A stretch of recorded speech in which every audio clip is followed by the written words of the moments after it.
Hi, I'm Elaine from Foodblog Sourdough. Some of you already know me. If you don't, I'm a sourdough baker, teacher and cookbook writer.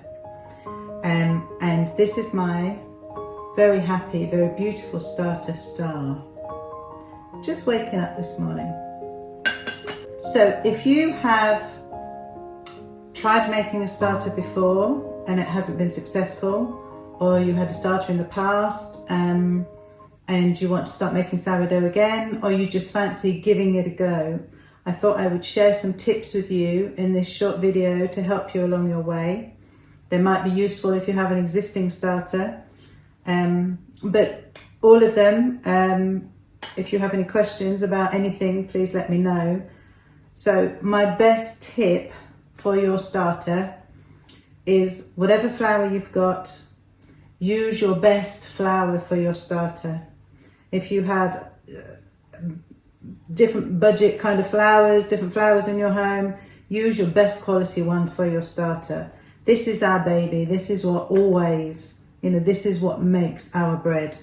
So I always use strong white bread flour in my starter. Always the strongest flour. I feed her the best quality I can. But you could also use different flours. You can use wholemeal flours, you can use spelt flour, you can use all sorts of flours to make a starter. But use a really nice quality flour as much as you can. And again with water, I can use tap water where I live. It doesn't necessarily mean that you can.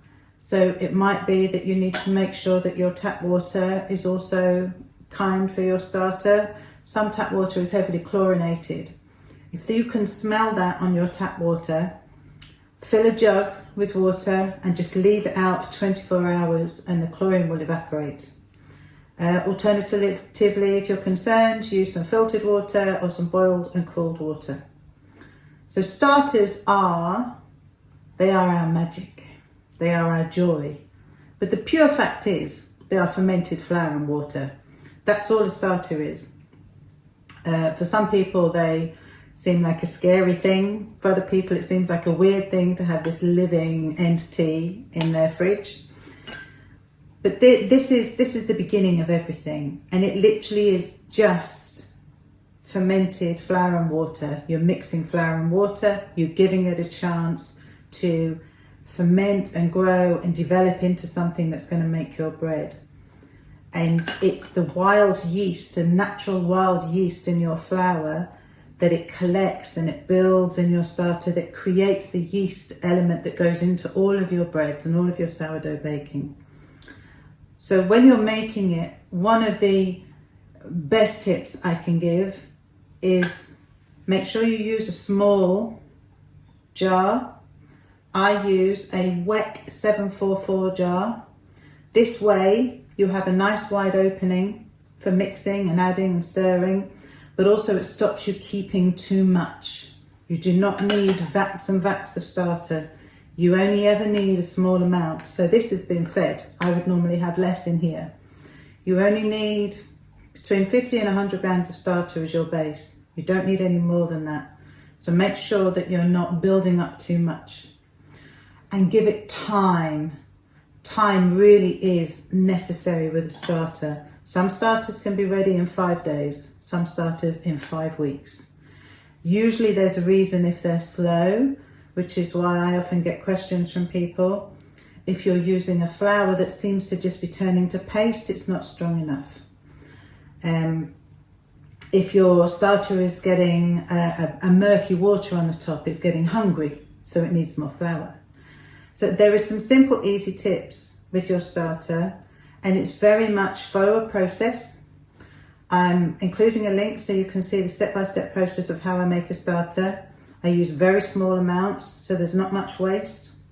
When it says to discard, do that. It's very easy to want to keep all your starter, but make sure you do remove some and then keep it so that you can make something else with it. Once it's established, you won't need to keep discarding. I never discard any starter, you don't need to. The way that I manage and maintain my starter, I never have any discard. So I don't have any waste. I feed my starter based on what I want it to give me. But once it is established, you will know because it will routinely grow. So when you feed it, you leave it for a few hours and it will grow. That's when you know it's ready.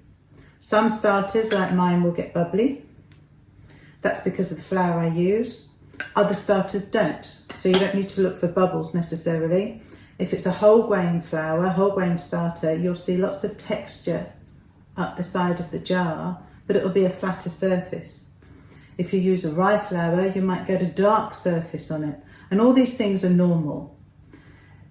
The biggest thing to remember with a starter is they're very easy to look after, a lot more than you think, and they're very hard to kill. They really are. They're really resilient. Mine lives in the fridge weeks at a time. You don't need to feed it every day. You don't need to use it every day. You don't need to take it on holiday. You can make it once it's established. You just get it out the fridge when you want to use it. So you don't need to be tied to it forever. But these are just some simple tips, just some simple guides. Hopefully they're useful. If I can help anyone more, please leave a comment, get in touch, and have fun with your starter. It really is.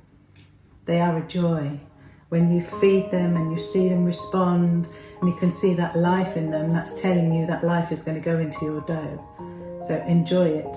And if you're starting with sourdough, I hope you love it as much as we do. If you're coming back to it, I hope you're enjoying it. If you already do it, you know what the joy is. So happy starters.